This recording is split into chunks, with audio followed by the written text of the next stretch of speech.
Good evening and welcome to the regularly scheduled City Council meeting, May 7th, 2024. Chad, would you lead us in prayer, please? Yes, bow with me, please. Heavenly Father, we come to you this day grateful for all the many blessings you bestow upon us each day, Lord. I thank you for the city of Nacogdoches and for our city council and our city staff and all the many residents that make this city such a great place to live and work in, Lord. I ask that you be with us this night as we make decisions that would be honoring and glorifying to you, Father, and I ask that you be in our midst, lead, guide, and protect us in all that we do. In Christ's name, amen. Amen. If you'll stand for the pledge, please. I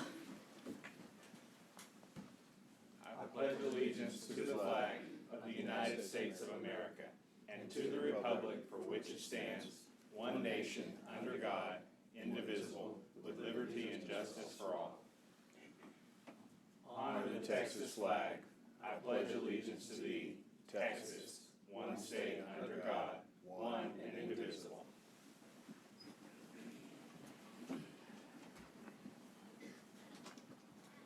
Okay, next item is open forum. We have one in open forum. Mr. Patterson.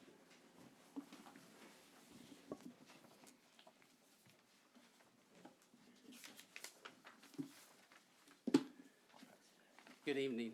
My name is Greg Patterson, and I'm a property owner at 122 North Mound Street and then also 127 Walker Avenue. Those two properties are adjoining, and the backs of those properties connect. And I have been property owner of the 122 North Mound Street for over 20 years. And I wanted to come before the council today, and I appreciate your time especially, but just to get on your radar an ongoing problem that I've had over those 21 years. And I haven't counted because I haven't wanted to, but I want to say at least 6 times that property has been almost completely underwater. And I did bring something for you to take a look at, and it just helps to paint a picture of how severe the water can come onto that property. And so on page 1, you can see the front of the property, and most of you might recognize that as the Cottage Restaurant. And so we lease that property to them. But at the front entrance where that first arrow is, we added a hump in roughly 2007 that gave us about 9 to 10 inches of extra height protection from the street. Because what we were seeing was when Mound Street flooded, that's when our entrance would essentially become a gutter. And so when Mound Street flooded, that water would go the lowest route when the storm drain was overflowing. And so it came onto our property that way. And so this last event that we had at the end of April, you can see at the bottom of page 1 that how high the water got, and that's at the back of the main structure there. And so I measured, and it was about 18 inches. And so page 2, if you look, that's the front entrance to the Cottage Restaurant, and that's measured at 10 inches. And so water, that building is toward the back of the property, and you can see how water entered in and the height that it got. Behind the Cottage Restaurant, you can see one photo on the left, and that's how much water is coming from the north side of the property. I've actually been working with a concrete contractor this week to have a gutter put in, like a ditch, and that's going to hopefully alleviate rain coming on, or water coming onto my property from the north side. But that rain and the water when it floods on Mound Street and it enters through the main entrance, that's when it tends to flood the entire property. If I just caught the rain that fell on my property, the property is designed to where it can collect, and then that water would recede. And so I am bringing this before you today just with hopeful consideration that in the future it might be taken a look at. On page 3, just to wrap this up, this is the adjoining property, 127 Walker, just to show that this is not a single property issue, it's a multi-property issue. I happen to own both properties, but I've talked to Goodwill before, and I know that they've had flooding issues as well. And it's a little bit harder to see in these photos, but you can see on that page 3, the water level that has come to that point. So I do appreciate your time, and I thank you for your consideration.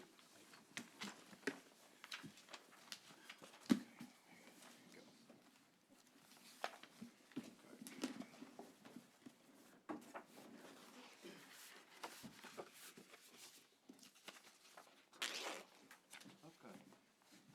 We have a presentation tonight. This is for, sorry, drew a blank. Come on up here. It's Fredonia Brewery. This is for the distinction of the Texas Craft Brewers Guild recognized Nacogdoches as a brew city. And I have a proclamation already. Whereas the city of Nacogdoches, yeah, y'all come on. Everybody get up here. We're all in this.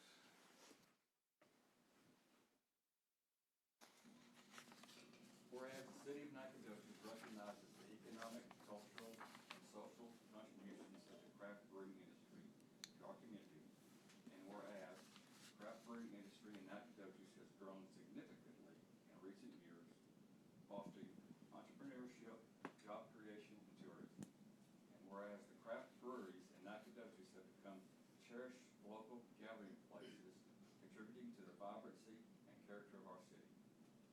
Whereas the city of Nacogdoches is committed to supporting and promoting the craft brewing industry, recognizing its role in enhancing quality of life and fostering community pride.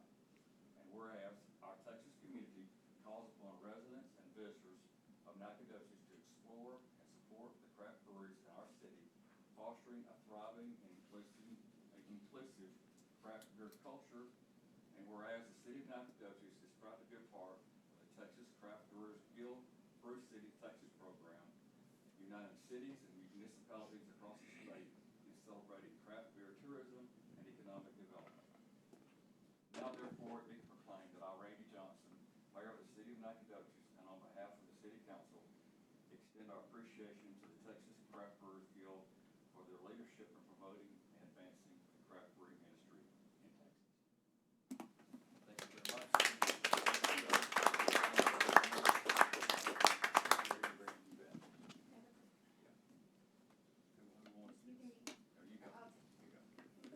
All right. A real photographer. Okay, 1, 2, 3.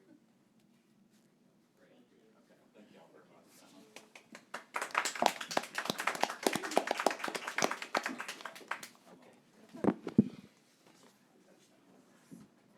Okay, next item. Items to be removed from the consent agenda. Mayor, I ask that we remove item 6B from the consent agenda and postpone it for further consideration based on recommendation from Finance and IT. And I make the motion that we do that. Have a motion? Have a motion second. All in favor? Aye. Motion carries. Next item, we'll go to the regular agenda. We gotta approve. I make a motion that we approve the consent agenda. Thought we just did. Second. Now we will. Okay, I thought we, okay, I'm sorry. I got ahead of myself. I thought we'd already. Got a motion and a second. Okay, okay. We done? Gotta have both. Okay. Oh, yeah, on both of those. Okay, I'm sorry. Okay, regular agenda. We gotta vote. We gotta vote. All in favor? All in favor, aye. Aye. All opposed, same sign. Okay. It passes. Can we do 7 now? Regular agenda? Okay, regular agenda. City council will receive staff recommendations and public input on the following agenda items and may deliberate and take formal action on the item. Consider approval of an ordinance after any discussion of general obligation bonds, series 2024. Todd. Good evening, Mayor and Council. I'm Todd Semino, Interim Finance Director. In just a few minutes, we're going to ask you to approve an ordinance to issue general obligation bonds, the first tranche of money that the voters approved. But before we do, I think we got some very good news about the process, some exciting news. Our bond counsel's here, our financial advisors are here, so I'm gonna ask that John Martin, he's one of our financial advisors, to come up and walk you through a brief presentation on that news. Thank you. Good evening. I'm John Martin with Hilltop Securities. Yes, we have some great news to share with you, and we provided these booklets to everyone at your place, and that has a lot of detail in it that I'm not going to take you through page by page, otherwise we'll be here late, and we don't need that unless you just want to. But we have a quick presentation to kind of go through the process, as Todd said, and talk about the results of the sale today and what the impact will be now that the bonds are sold, and we're asking you to authorize their issuance tonight based on the bids received. So the members of the financial team are myself and Michael Martin as your financial advisor. The bond counsel is Norton Rose Fulbright, and that's Bob Dransfield and Kristen Savant that are here with us tonight. The purchaser of the bonds was Fidelity Capital Markets. You may know them as Fidelity Funds and that sort of thing. So this is their capital markets division, and these bonds were sold through competitive sale that I will talk about here in a moment. First of all, in the booklet, you can see there behind tab 2, there is a rating report from Standard & Poor's. We're happy to report that S&P Global affirmed the city's rating of AA-. That's a fantastic rating. The highest rating you can possibly get is AAA. Below that is AA+, then AA, and then AA-. So we had a great conversation. I will say that the city staff did a phenomenal job. We had a room full of people on the phone with a Zoom call with S&P. They'd provided an outline of questions for the city that could be pretty pointed in terms of financial, economic, and demographic responses that they were asking for. We came through with flying colors. They affirmed the rating, and this is their report that's in tab 2 there that talks about the rating itself. And you can see if you turn to the second page there, credit factors, a couple of things were the stable economic base anchored by SFA, the assessed value, your tax base growing nearly 30% since 2020, so that's very positive, especially when these are tax-backed bonds, right? Historically positive operational performance of the city with several years of surplus operations, so you all are minding your finances very well. Talks about financial management assessment, which deals with your policies. You all have policies in place to protect yourselves and the citizens from and keep things thrifty in the way that you all do things. There's an outlook down there that talks about the downside scenario, which is kind of a warning that this is what could happen if you could get downgraded if these things were happening. It said that you would experience an operational imbalance leading to sustained decrease in available reserves. You all don't do that. You all have not only a fund balance policy, but you have a very stable fund balance. The upside scenario, which we are excited about and think there's a real opportunity here, maybe in the next tranche when we sell bonds in the next year or two, whenever you all are ready, to look at this upside scenario, which is experiencing economic growth, significant economic growth and expansion, resulting in improvement in wealth and income matrix. So what this basically says is, right now, you all are doing everything you possibly can to keep a good, strong credit rating. Some of the things like your overall tax burden, which includes the school district accounting and so forth, other taxing entities, you don't have control over those. You just have control over your own house, and you're doing a great job doing that. So you're to be commended for that. So that's the report there. The next page shows you, in the next section, tab 3, and on the screen, shows you the bids that were received this morning at 10 a.m. So the process works that your bonds are put out, the notification is put out over Bloomberg and all different financial type agencies, trading desks throughout the country see that Nacogdoches is selling roughly $14.5 million of bonds, and the bids are due on those bonds, and so they bid various interest rates for various maturities, and then it's computed at a TIC, which stands for true interest cost. So we award on the lowest possible interest rate or true interest cost. This, as you can see, was Fidelity Capital Markets. The next best bid was almost 6 basis points out at 405, and then they were clustered together with B of A Securities, Jefferies, and BOK Financial Securities there. So we had a really great sale. And then behind the blue sheet there, and then for the next several pages on the screen, you can see really this is the key of the whole book, these few pages. So this shows you the sources and uses of funds. This is like a balance sheet for the transaction. So where's the money coming from and where is it going? So the city of Nacogdoches is going to issue $14,915,000 worth of general obligation bonds. On top of that, there is a premium that Fidelity is paying us of $633,000. How is that money being used is down below. So we have all but Prop D is getting funded in the first tranche. So there's a little bit going for airport, fire, drainage, parks and rec, and streets. The biggest piece being fire, of course, at $10.2 million.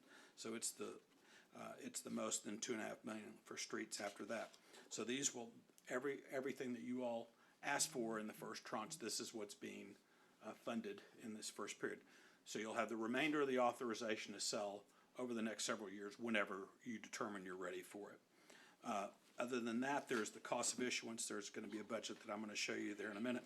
And the underwriter's discount, that's basically the sales commission for the underwriters when they resell the bonds. So they're buying the bonds from you and reselling those bonds to investors. They may be other funds, they may be individuals, they may go to property and casualty insurance. There's a lot of different buyers of tax-exempt securities. The next sheet is the most important sheet, and this is, while it's a little bit of an eye test here, if you read from left to right, this shows you what the impact is of the new bonds on your existing debt portfolio. So you see your existing AV, that means tax-backed, what you levy an INS tax rate for. There's some other debt that is tied to water and sewer, for example. So you have only about $226,000 of debt service on your existing debt. We're going to add on this new piece, and you can see the debt service there, the principal, interest rates, and yields. Those are the interest rates and yields. That was from the bid from Fidelity, and that gives us the rate that we had as bid there, 3.98. There's a typo in the bottom of that sheet. I'm sorry about that. That first number should be a 3, not a 4.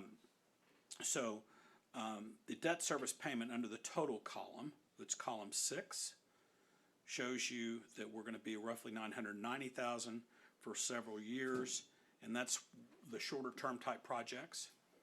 The longer term projects, which I believe is the fire station, right, is that's going out to the length of 2053.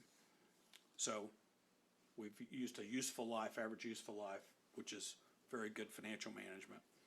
So you can see the net taxable value, that's the value that we had this past year, $1.8 million. We're hoping for 1% growth is what we're projecting there, and that would increase the INS tax rate a little over a nickel. And that's what we had kind of guessed that it might be on this first tranche. So that is that sheet. Behind that is how that premium is calculated. These are the way bonds are sold. And you can see the interest rates and yields. So higher rate, lower yield equal higher price. So the par amount, the premium amount of bonds is calculated in the far right-hand column of production. That's what comes back to you. There's discount bonds, so these longer bonds were sold at a discount. So it just depends on where they have orders when they bid these bonds as to how they might bid the interest rates and yields. So again, it was a competitive process, and they came in 5 basis points better than the others. The next sheet then is the cost of issuance budget that you saw in the sources and uses of funds. These are estimated amounts. We feel like we're pretty close. Anything excess will come back to the city. We certainly won't go over.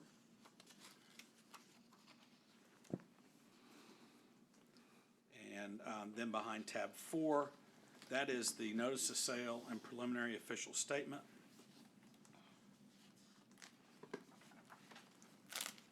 And And that is what was put out on the street for everybody to see. Then, and behind that, the offering document, the first few pages there is the notice of sale. So this is what we would call bid specs, right? So this is what we expect from the bidders, the way that they have to bid for these bonds. Then the last 2/3 of this, or maybe 3/4 of it, is the preliminary official statement. And this describes the terms and conditions of the bonds. This is what we agree. We're gonna levy a tax to repay these bonds. These are the projects that we're gonna be financing. And then in the back portion of that, there is a great deal of, there's several tables that are financial and economic demographic type tables that describe your tax base, describe tax collections, describe your top taxpayers over the last several years, how your collections have come in, and the breakdown of your property tax base and residential, commercial, multifamily, et cetera. A lot of information there.